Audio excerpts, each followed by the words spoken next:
여호수아 7장 22절에서부터 26절까지입니다. 아골 골짜기. 우리가 배우는 여호수아 7장은 아이성에서의 실패 사건을 집중적으로 다루고 있는 장입니다.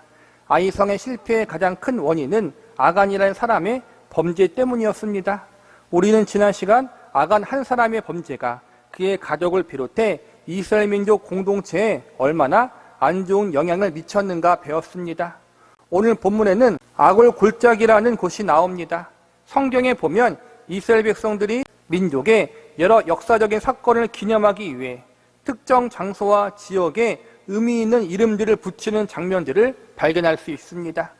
앞선 여호수아 5장에 보면 요단강을 건너 처음으로 가나안 땅에 들어가 유숙할 곳을 길갈이라 명하고 그곳에서 할례를 행하고 기념비를 세운 모습에 대해서 배웠습니다. 이 길갈이라는 곳은 이스라엘 민족의 역사 속에서 매우 긍정적이고 기쁜 일들을 기념하기 위한 장소라고 할 수 있습니다. 그러나 성경에 보면 좋은 의미로서 좋은 일을 기념하기 위한 장소도 있지만 오늘 본문에 나온 아골 골짜기처럼 나쁜 의미로서 좋지 않은 일을 기념하기 위한 장소들도 있습니다. 아골 골짜기는 하나님께 범죄한 아간과 그의 가족들이 심판받아 죽임을 당한 장소입니다. 길갈이라는 장소가 하나님의 사랑과 은혜를 생각나게 하는 기념 장소라면 아골 골짜기는 하나님의 저주와 심판을 생각나게 하는 기념 장소라고 할 수 있습니다. 하나님을 거역했더니 하나님께 심판받았다라는 사실을 알려주는 것이 바로 아골 골짜기였던 것입니다. 이 아골 골짜기를 지나가는 사람들은 언제나 아간이 심판받은 사건과 그 의미를 항상 생각했을 것입니다. 저주와 심판의 골짜기, 이러한 이름을 지은 이유는 다시는 범죄를 저지르지 않게 하기 위해서 이 골짜기를 볼 때마다 아간의 심판을 기억하라는 교육적인 의미에서 이렇게 한 것입니다. 이 사건 이후 하나님은 이스라엘 백성들이 그들의 역사 가운데 하나님을 거역하고 잘못했을 때 아골 골짜기의 이야기를 자주 언급하십니다. 과거 아골 골짜기에서 어떠한 일이 일어났는지를 잊지 말고 기억하라는 의미에서 다시는 그러한 범죄의 자리, 징계의 자리에 서지 말라는 의미에서 다시 죄에서 돌이켜 하나님께 돌아오라는 의미에서 아골 골짜기 이야기를 이스라엘 백성들의 역사 가운데 자주 언급하십니다. 그만큼 아골 골짜기가 주는 교훈과 메시지는 이스라엘 백성들이 아주 오랫동안 두고두고 기억하고 또 기억해야 할 중요한 것이었습니다. 아골 골짜기의 교훈은 이스라엘 백성들에게만 해당되는 것이 아니라 오늘날 우리들에게도 해당이 됩니다. 아골 골짜기의 교훈은 모든 시대에 하나님 백성들을 향한 하나님의 메시지라고 할 수 있습니다. 우리는 오늘 아골 골짜기의 이야기를 통해서 저와 여러분이 배워야 하고 모든 하나님의 백성들이 알아야 할 교훈과 메시지는 무엇인지에 대해서 살펴보는 시간을 가져보도록 하겠습니다. 첫 번째로 하나님이 섭리하시고 주관하고 계시다는 것입니다. 본문에 보면 하나님은 제비의 뽑기를 통해 범죄한 사람을 가려내도록 하십니다. 제일 먼저 지파의 대표들이 나와 제비를 뽑고 그 중에서 한 지파가 뽑히면 다시 그 지파에 속한 족속과 가족들이 나와 제비를 뽑게 됩니다. 그리고 최종적으로 뽑힌 사람이 범죄한 사람으로 지목되는 것이 하나님이 계획하신 방법이었습니다. 성경에 보면 제비 뽑는 장면이 여러 번 나옵니다. 제일 먼저는 이스라엘 백성들이 가나안 땅을 분배받을 때 하나님께서 각 지파별로 제비를 뽑아 분배하라고 말씀하십니다. 제비를 뽑기 전 하나님은 인구수가 많은 지파를 더 많은 기업과 땅을 주신다고 말씀하십니다. 현실적으로 인구수가 많은 지파가 많은 땅과 기업을 받기 위해서는 제비를 뽑는 것이 아니라 가장 큰 지파에게 가장 넓은 땅을 먼저 주는 것이 맞습니다. 인구수별로 땅을 지정하여 주는 것이 현실적인 것입니다. 운이 나쁘면 제비를 뽑는 과정 가운데 가장 큰 지파가 가장 작은 땅의 지역을 뽑을 수도 있기 때문입니다. 어린 시절 뽑기를 해보신 적이 있으실 것입니다. 뽑기를 잘 뽑으면 좋은 상품도 받지만 잘못 뽑으면 꽝이 나와 아무것도 건질 수가 없습니다. 제비 뽑기를 하면 이런 위험이 있을 수 있습니다. 그런데 신기하게도 제비를 뽑았는데 그 지파의 인구수별로 가장 알맞은 크기의 땅이 뽑히게 됩니다. 이것은 하나님의 말씀에 의지하여 제비를 뽑는다는 것이 우연이나 운에 따라 뽑히는 것이 아니라 그 과정 가운데 보이지 않는 하나님의 주권적인 섭리가 있다는 사실을 알려주시는 것입니다. 잠언에 보면 이런 말씀이 있습니다. 사람이 제비를 뽑으나 이를 작정하기는 여호와께 있느니라. 사람이 제비를 뽑지만 뜻을 정하시는 분은 하나님이시고 모든 것을 주관하시는 분은 하나님이라는 사실을 가르쳐주고 계시는 것입니다. 하나님의 말씀에 순종하여 제비를 뽑으면 하나님께서 간섭하시고 섭리하신다는 것을 보여준 것입니다. 우리 인간은 제비를 뽑으면 그 결과를 미리 알 수 없듯이 우리의 인생 역시도 미래의 일을 한 치 앞도 알 수가 없습니다. 그러나 하나님이 제비를 뽑는 것을 주관하시듯 하나님의 백성들의 삶을 전적으로 주관하시고 섭리하고 계심도 이러한 사건을 통해서 알려주고 계십니다. 하나님의 말씀에 따라 결과적으로 이 제비를 뽑는 과정에서 유다 지파의 아간이라는 사람이 뽑히게 되었습니다. 그리고 아간은 제비를 뽑는 과정에서 마지막에 자신이 뽑히게 되자 비로소 자신의 잘못을 고백하게 됩니다. 본문 20절을 보시기 바랍니다. 아간이 여호수아에게 대답하여 이르되 참으로 나는 이스라엘 하나님 여호와께 범죄하여 이러이러하게 행하였나이다. 아간이 행한 일은 은밀한 일이었습니다. 아무도 보지 않는 데서 아간 홀로 행한 일이었습니다. 그러나 하나님은 모두 다 보고 계셨고 알고 계셨습니다. 하나님은 전지전능하신 분이십니다. 전능하다는 말은 모든 것을 다 가능케 하실 수 있다는 말이고 전지라는 것은 모든 것을 다 알고 있다는 말입니다. 하나님은 모든 것을 다 하실 수 있는 분이시며 동시에 모든 것을 다 알고 계시는 분입니다. 이 하나님의 시선을 피할 수 있는 사람은 아무도 없습니다. 하나님은 아간 사건을 통해 아굴 골짜기 사건을 통해 하나님이 전능하신 분이시면서 동시에 전지하신 분, 모든 것을 다 알고 계시는 분이라는 사실을 알려주고 계십니다. 아간의 범죄는 결국 그가 하나님을 의식하지 않았을 때, 하나님 앞에 믿음으로 행동하지 못했을 때 발생한 일입니다.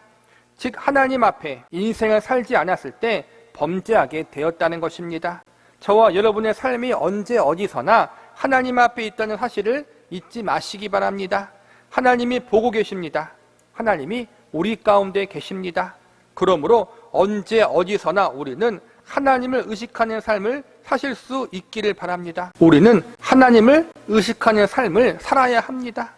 또한 제비를 뽑는 손길까지도 그분의 주권하심과 섭리하심 가운데 있다는 사실을 믿으면서 하나님은 우리들의 인생을 섭리하시고 주관하고 계시다는 사실을 확신할 수 있기를 바랍니다. 그러므로 모든 것을 아시고 모든 것을 주관하고 섭리하신 하나님을 전적으로 의지하면서 하나님 앞에서 인생을 믿음으로 살고 정직하고 책임감 있게 살아가는 은혜가 저와 여러분에게 있기를 간절히 기도합니다. 두 번째로 자족할 줄 아는 마음을 가져야 합니다. 본문 24절을 보시기 바랍니다. 여호수아가 이스라엘 모든 사람과 더불어 세라의 아들 아간을 잡고 그 은과 그 외투와 그 금덩이와 그의 아들들과 그의 딸들과 그의 소들과 그의 나귀들과 그의 양들과 그의 장막과 그에게 속한 모든 것을 이끌고 아굴 골짜기로 가서, 지난 시간에 배웠듯이 하나님은 아간에게 충분히 회개할 시간과 기회를 주셨습니다. 그러나 아간은 끝까지 회개하기를 거부하며 버텼고 결국 제비를 뽑는 과정을 통해서 자신이 선택돼서야 비로소 자신의 잘못을 마지못해 시인했습니다. 이것은 스스로 잘못을 뉘우쳐 시인한 것이 아니라 더 이상 숨길 수가 없었기 때문에 어쩔 수 없이 잘못을 시인한 경우입니다. 참된 회개가 아니었다는 것입니다. 회개를 거부한 아간과 그의 소유들은 아굴 골짜기로 끌려가게 됩니다. 여기서 보니까 아간의 집에는 아들과 딸들도 있었고 소와 나귀와 양들도 있었으며 장막을 비롯해 여러 소유물들이 있었다는 것을 발견합니다. 다시 말하자면 아간이 가지고 있었던 재산과 소유물들이 상당했다는 것을 알 수 있습니다. 그러니까 아간이 하나님의 명령을 어기고 여리고성에서의 물건들을 훔친 것은 그가 가난했기 때문이 아니라 먹고 살기 힘들어서 행한 생계형 범죄가 아니라 그가 탐욕에 빠졌기 때문에 그런 것입니다. 많은 사람들이 남의 것을 훔치거나 남의 재산에 손해를 끼치는 경우를 보면 실제로 가난하기 때문에 그런 경우는 많지 않다고 합니다. 대부분 먹고 사는 문제 때문에 다른 이들의 것을 훔치는 것이 아니라 그저 자신의 탐욕을 채우기 위해서 남의 것을 도둑질하는 경우가 대부분이라고 합니다. 우리들도 마찬가지입니다.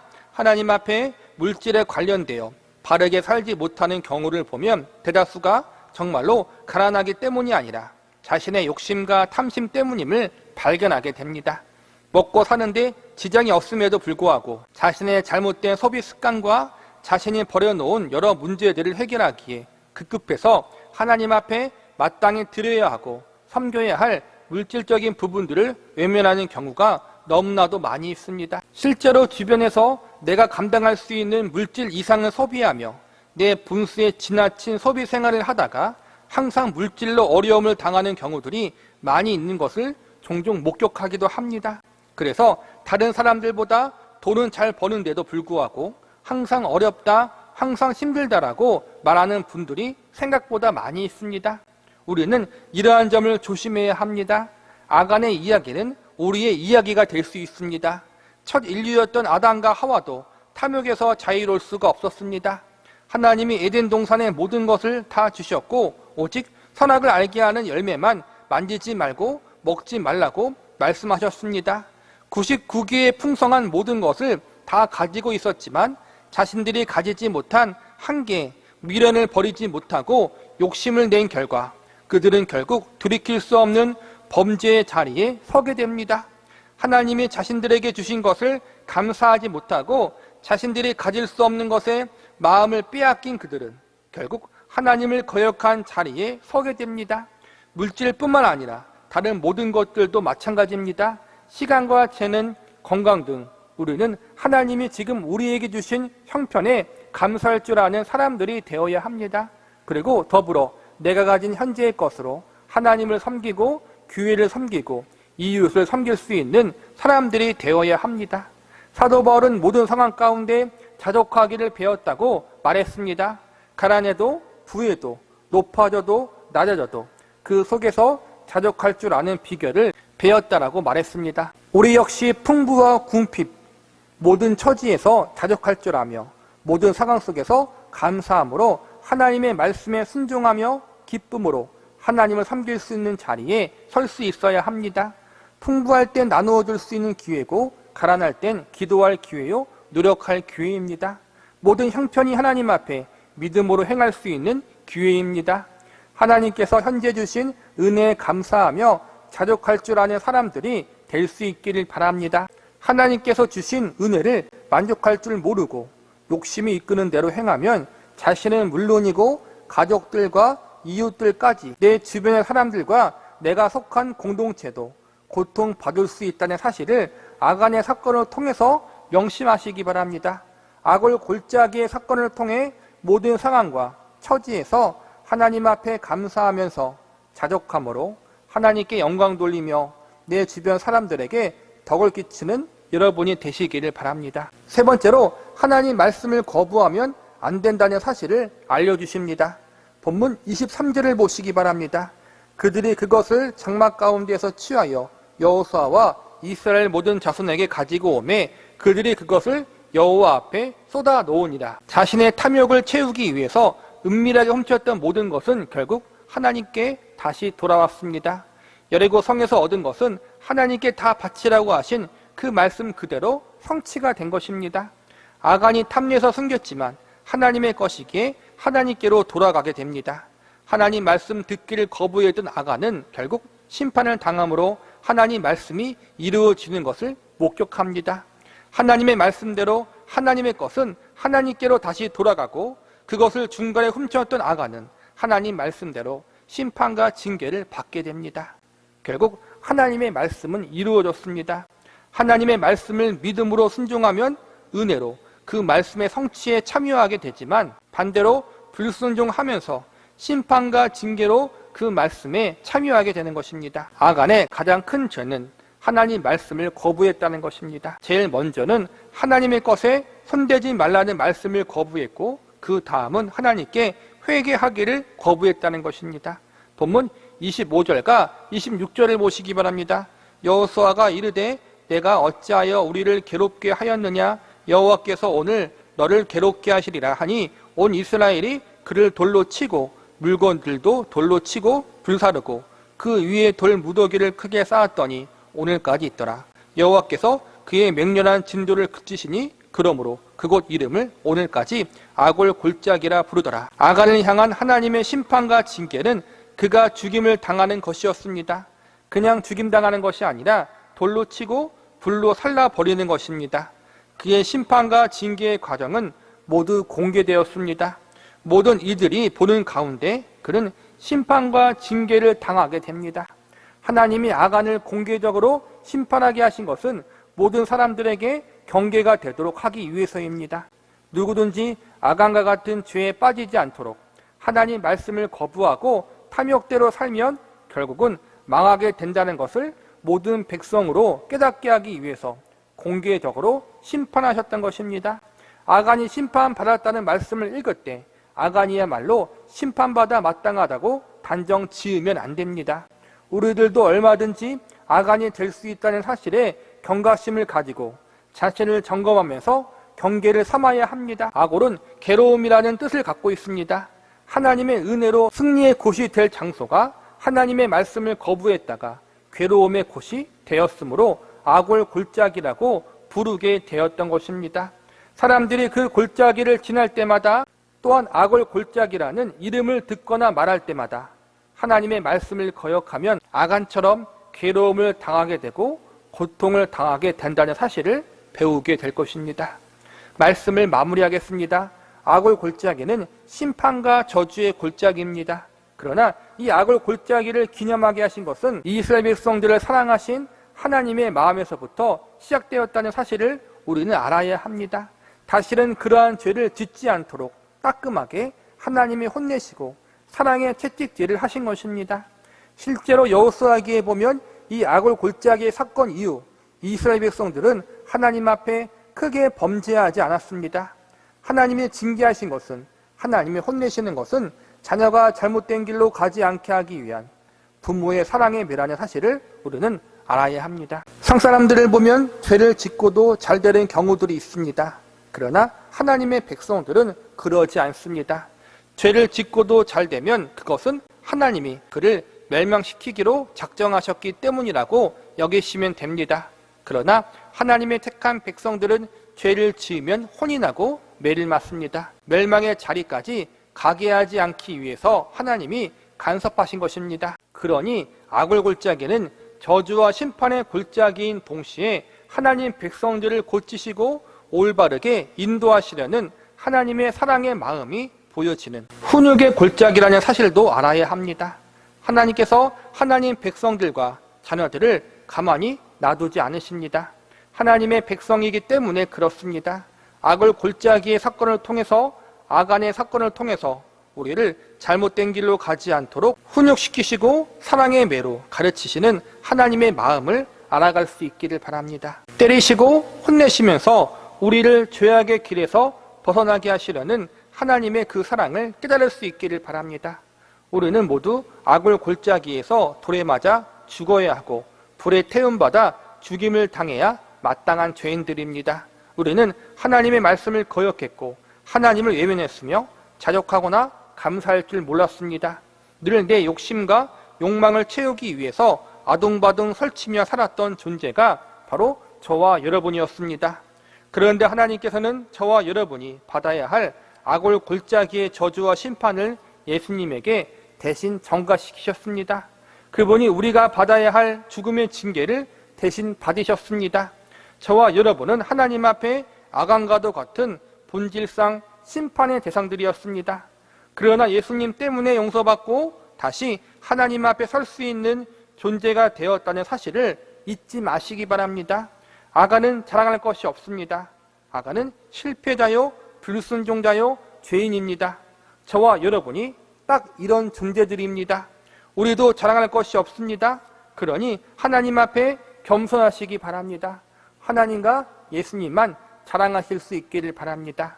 예수님 때문에 이렇게 살고 있다는 사실을 기억하면서 심령이 가난한 마음으로 애통할 수 있는 자리에 서 있을 수 있기를 바랍니다.